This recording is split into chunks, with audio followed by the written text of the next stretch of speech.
아멘. 오늘 말씀 제목은 하나님을 제일로 두는 습관입니다.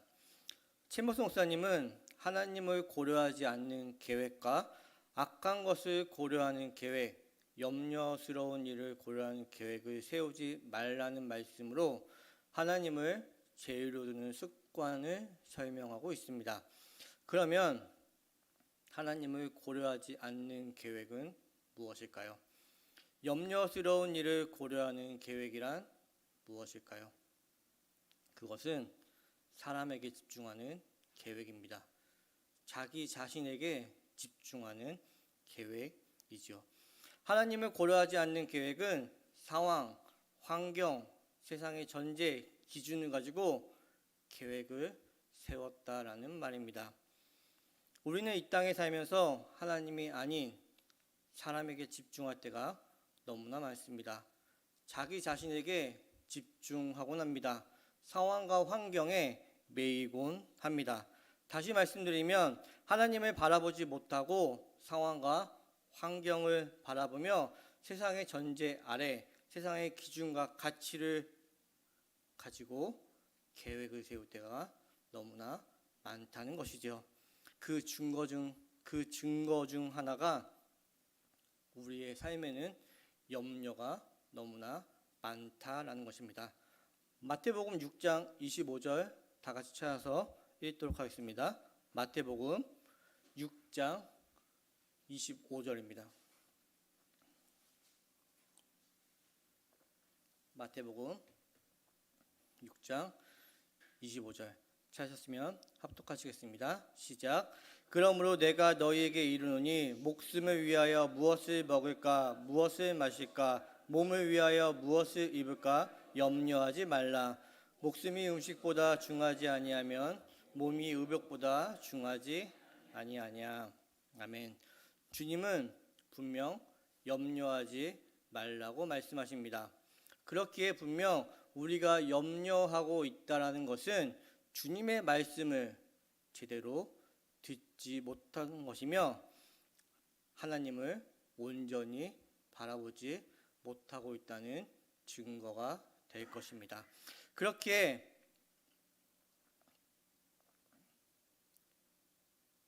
자신이 염려하고 있다면 자신이 하나님을 온전히 바라보지 못하고 있다는 점을 깨달아야 합니다. 즉 염려하고 있는 자신을 제대로 바라봐야 한다라는 말입니다. 그럼에도 사람들은 자신이 염려할 수밖에 없는 상황과 환경을 어필합니다. 누구나 자신이 처한 처지이면 염려할 수밖에 없다라는 등 염려하고 있는 자신의 모습을 정당화하든지 합리화시키려 한다는 것이죠. 그러한 모습이 나에게는 있지 않은지 이 시간 되돌아보시기 바랍니다. 마태복음 6장 33절을 보면 그런즉 너희는 먼저 그의 나라와 그의 의를 구하라. 그리하면 이 모든 것을 너희에게 더하시리라. 주님은 염려하지 말고 그의 의, 즉 예수 그리스도를 바라보라고 말씀하십니다. 즉 하나님을 제일로 두라는 말씀이죠. 염려라는 단어의 원어상의 의미는 대안을 찾는 것을 의미합니다. 왜 염려하는 것입니까? 대안을 찾고 있기 때문이며 대안을 가지고 있기 때문입니다. 즉 하나님을 제일로 두지 않는 것입니다. 그의 나라와 그의 의를 제일로 두지 않기에 우리는 대안을 찾습니다. 그리고 염려하죠. 대안을 찾거나 대안을 가지고 있는 자를 세상에서는 지혜롭다 합니다. 또한 대안은 자기 안에 만족과 안도감을 줍니다. 그리고 대안을 찾아야만 한다라는 뿌리 깊게 박혀 있는 불신앙 가운데 자신을 내버려 둡니다. 그렇기에 대안을 찾고 염려하는 것이죠. 세상에서는 대안을 가지고 있다면 지혜롭다라고 합니다. 세상의 전제 기준에서는 대안을 가지는 것이 지혜입니다. 그러나 신앙 안에서는 하나님을 제일로 두는 것, 하나님을 경외하는 것이 지혜의 근본인 줄을 믿습니다. 이는 세상이 추구하는 것과 완전히 다른 삶이죠.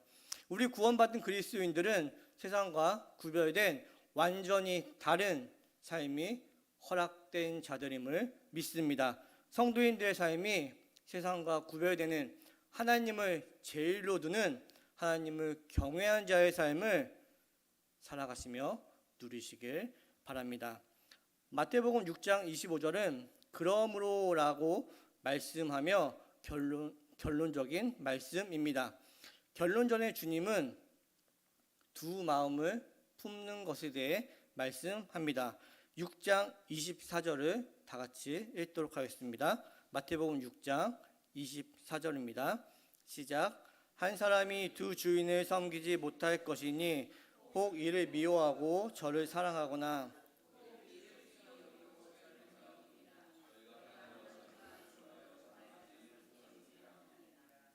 아멘. 너희가 하나님과 재물을 겸하여 섬기지 못하느니라.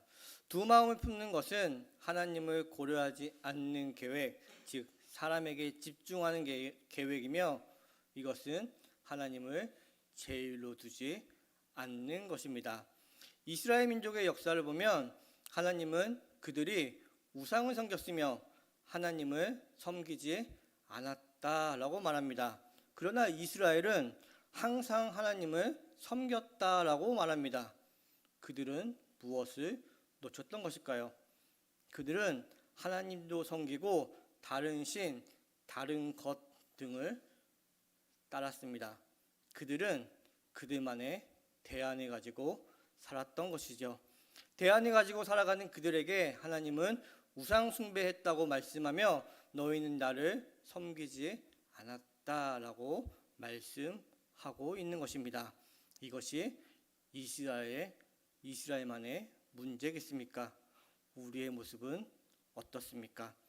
사무엘상 13장을 보면 사울 왕은 블레셋과의 전쟁을 앞두고 정한 기한 내에 사무엘이 오지 않자 제사장만 드릴 수 있는 제사를 자신이 드립니다. 사울 왕이 저지른 잘못이 무엇이었나요? 그는 하나님을 제일로 두지 않았습니다. 그렇기에 그는 하나님의 말씀이 아닌 대안을 가지고 있었습니다. 하나님의 말씀이 아닌 대안을 가지고 있었기에 백성이 떠나가는 모습을 보며 염려했고 자신이 생각하는 대안대로 행했던 것입니다. 즉 두 마음을 품었던 것이죠. 챔버스 목사님은 하나님께서는 주님을 고려하지 않는 인생 계획들에 대해 문제를 삼으신다라고 말씀하시며 이는 살아계신 그분이 가장 중요한 요소임을 망각한 것이라고 말씀합니다. 그리고 염려의 가능성으로부터 우리를 지켜내는 것은 우리의 모든 인생 계획에서 하나님을 최대 요소로 고려하지 않는 것이고 그리고 하나님을 최우선에 두는 것은 어떤 특별한 분위기가 아닌 일상생활에서 이루어져야 한다라고 말씀하십니다. 왜냐하면 사람들에겐 세상이 알려주고 자신의 경험을 통해 익숙해진 대안들이 너무나 많기 때문입니다. 그리고 사람들은 대안들을 너무나 당연하게 수용합니다.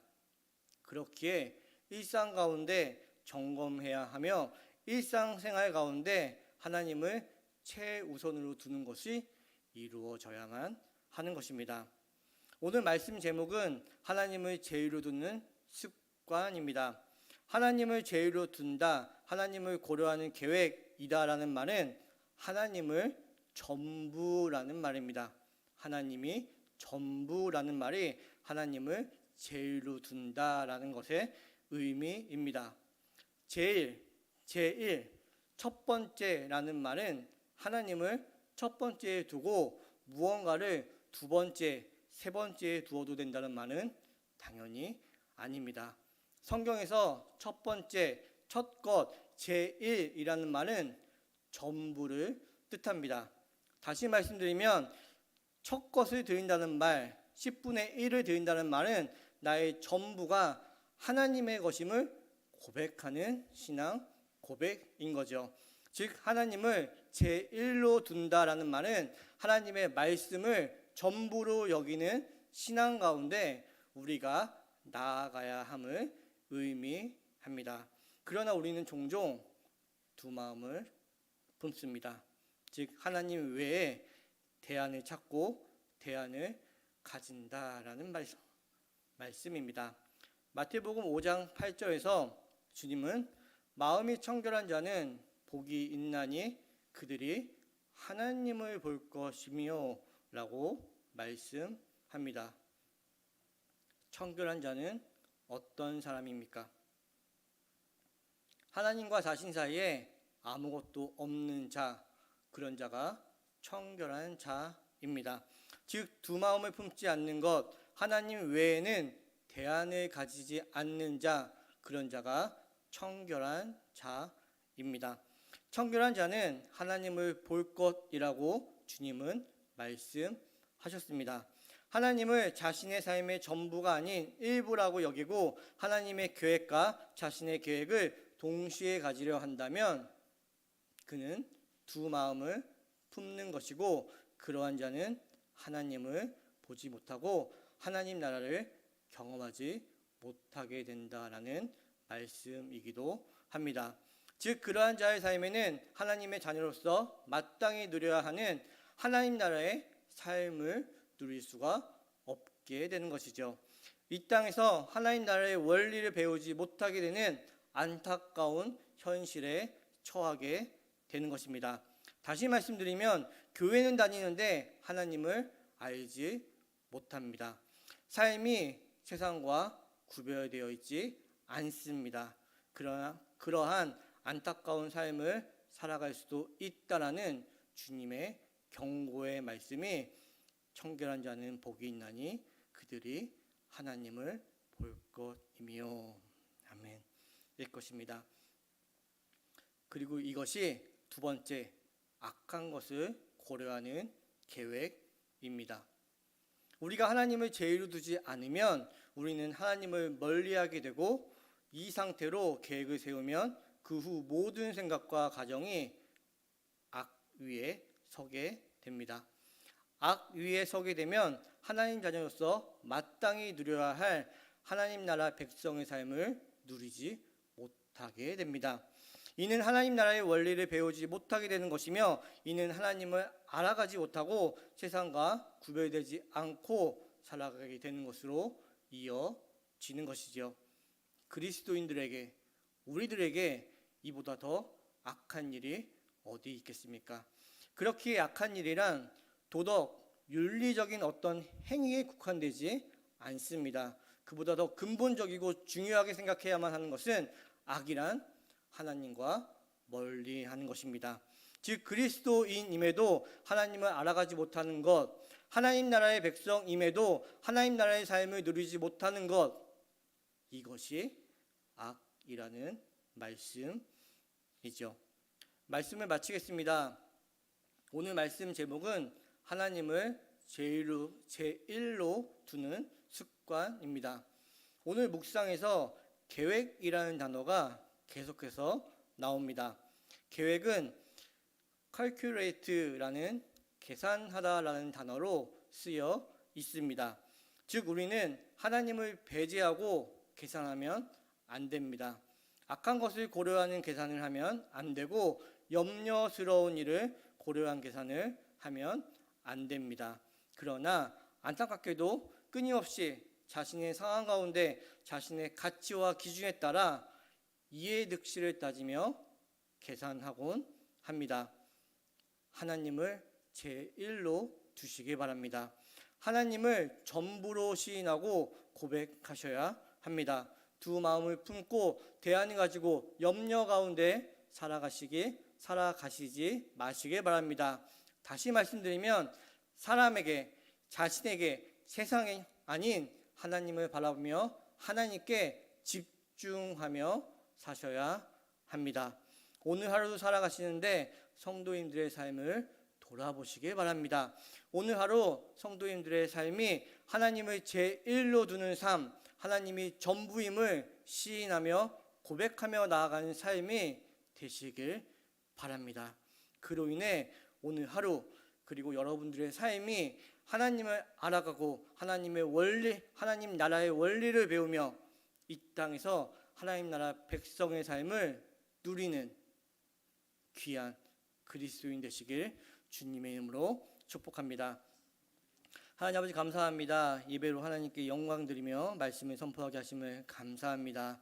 말씀이 성도님들의 삶을 변화시켜 주실 것을 믿으며 말씀으로 성도님들이 살아갈 수 있도록 성령님이 한 분 한 분 성도님들을 인도하여 주시옵소서. 말씀을 기억하게 하실 줄 믿사오며 성도님들의 삶이 하나님을 제1로 두는 하나님이 전부임을 시인하고 고백하며 나가게 하시옵소서. 하나님을 제1로 두고 하나님이 전부임을 고백하며 나아가는 성도님들의 삶을 주관하여 주시어 성도님들의 삶을 통해 하나님을 알게 하시고 하나님 나라의 원리, 삶을 누리게 하여 주시옵소서. 이 모든 말씀 예수님의 이름으로 기도드립니다. 아멘.